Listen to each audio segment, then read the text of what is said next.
Erişin çeteyin Daişê ille hember kantona Kubanê jaliyê şervanên yekînên parastina gel YPG û yekînên parastina jinaniya PJV yek bi yek tên pûçkirin. Çeteyên Daişê şevê din hewla êrişî gundê Rojhilatê Kubanê gundê Boros yê Rojavayê herêmê bikin lê rastî bersivdana şervanên YPG û YPJ ya tûntadin.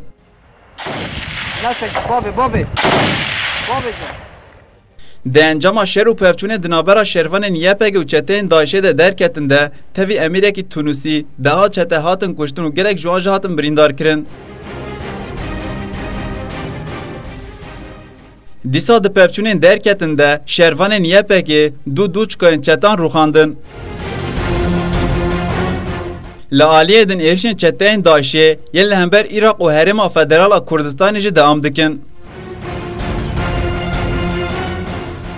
Çeteyên Daişê bajarokê Tilbenata Şengalê ku bi giştî Kurdên Êzidîlê dijîn bi hewanan topbaran kirin û çetan derdora gundê Girzerikê jî girtin.